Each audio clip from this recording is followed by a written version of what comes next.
Hey guys, I'm Jay, and today we are looking at a damn handsome Kizer T1. So we'll get started with the features, then we will compare this to some other knives on the table. And now make sure you stick around until the end, because I will be showing you the full specs. And if you're a subscriber, you will see your name at the end in the credits. Now I know that you guys are really busy, which is why I just want to remind you, click on that subscribe button if you're looking for knife reviews that get right to the point. Now the Kizer T1 or Task1 is a Uli Hennicke designed manual action frame lock with a blade that rides on ball bearing pivot, and as you can see, deployment is accomplished with the thumb studs here. Now, speaking of that blade, it's 3 1/4 inches long and 3 millimeter thick of CPM S35 VN blade steel. The handle measures 4 1/4 inches, which actually gives this an excellent blade to handle ratio. The handle comes in at just under a 1/2 inch thick at 0.47. and the closed width, so how much room that this is actually going to take up in your pocket, is only going to be 1.2 inches. Now if we look at the spine of the handle, you can see it is open construction with a back spacer and integrated lanyard hole. Okay, let's go ahead and get a weight on this guy, and we're looking at 4.4 ounces, which is going to be roughly the equivalent of 1, 2, 3, 4, looks like 5 AA batteries. Okay, let's just go ahead and bring in a couple other knives just for comparison's sake, and let's do this one, the Kershaw Cryo 2. How about the Buck 110, and let's do the Spyderco PM2, and how about a few more? Benchmade Griptilian, Spyderco Native 5, and Cold Steel American Lawman. Okay, what do you say we go ahead and quickly run through my 7 likes and dislikes, and we're going to go ahead and start out with number 1. That's going to be the curb appeal of the T1. So how it looks, the appearance, the aesthetics, I really like. Now look at this very nice broad flat ground drop point with a stonewash finish. The handle scales are nice and slim with a 3D milling, which really looks nice. Look at that. Let me give you a shot this way as well. You guys see that? Beautiful. Now that sculpted, gosh darn it, that sculpted line, look at how it starts out there at the butt end, and can you see that? It just travels all the way along, all through the handle, and even through the blade. Very nice touch. Number 2, the materials. I also like, I mean, CPM S35 VN with some titanium handle scales. I mean, good stuff. S35 VN, very good. And on top of all that, I mean, there's even a ball bearing pivot in here. Number 3, the function. I like the action is truly incredible because of that ball bearing pivot and the very strong detent. See, nope, there is no way that you can shake this guy open. Even with, like, I tried like hitting my hand try and jar it loose, and still, no. Very, very strong detent. I mean, look at that. You just push on the thumb stud and it opens up like an assisted, but it's not. And the thumb studs, I really like these thumb studs. Look at where they're positioned.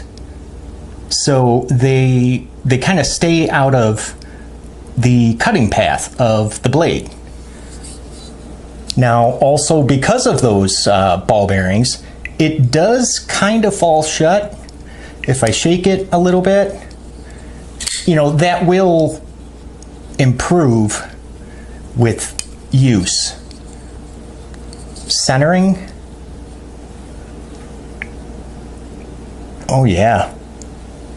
Centering is perfect. And lock up, I'm going to show you guys that. Looks like it's locking up at about 50%. And as long as we're looking this close, I want to show you there is a lock bar insert and an over travel stop. Now the T1 is extremely fidget friendly. Oh gosh, I just love playing with this thing.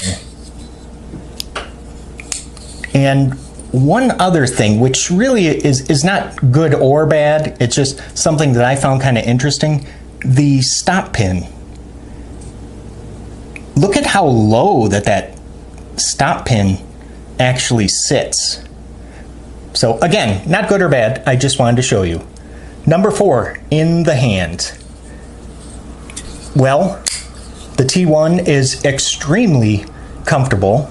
I have medium-sized hands, and as you can see, I can fit all of my fingers on there. No problem. Plenty of room.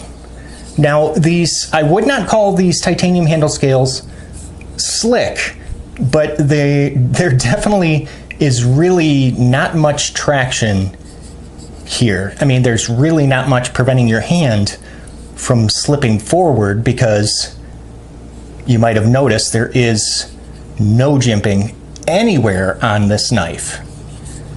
Now the balance, let's take a look at that. Oh yes, perfect balance.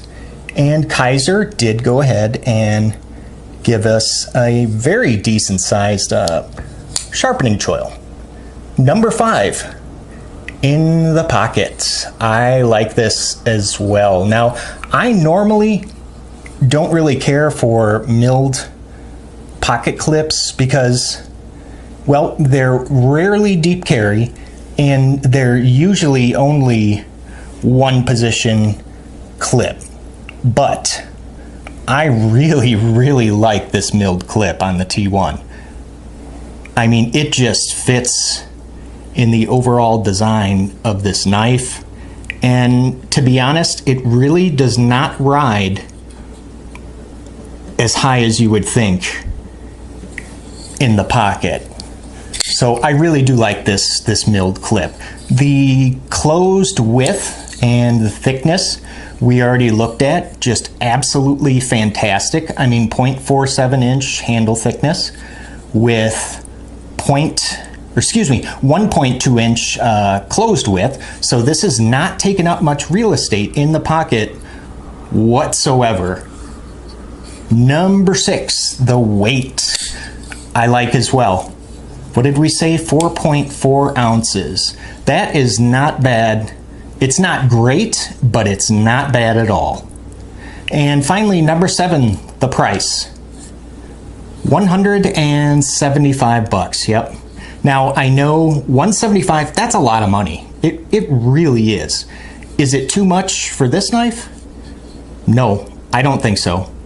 I mean, this is a very well-made knife, and I don't mind paying for quality as long as it's quality of this caliber. So 175 bucks, that's a lot of money, but I think it's fair for what you're getting. The S35 VN blade steel, the titanium handle scales, and the ball bearing pivot. So now to very quickly summarize, we said, well, actually, every single category was alike. Curb appeal, materials, function, in the hand, in the pocket, weight, and price. So for those of you keeping score at home, that is 7-0, which makes this one very strong, highly recommended knife. I mean, this thing checks off a lot of boxes for me. The broad blade, ball bearing pivot, titanium scales, I mean, just gorgeous.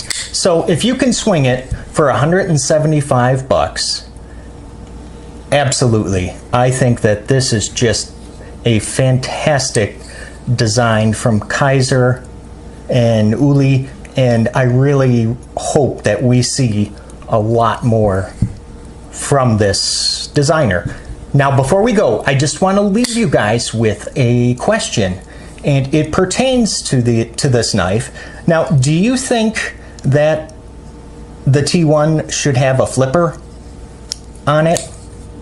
I would love to hear what you guys have to say, so please leave your comments in the section below and just let me know if you think that this knife would be better with a flipper tab.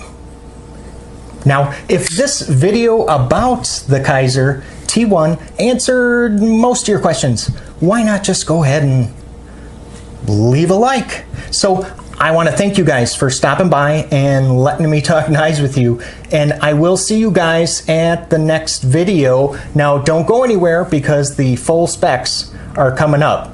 You guys take care, okay?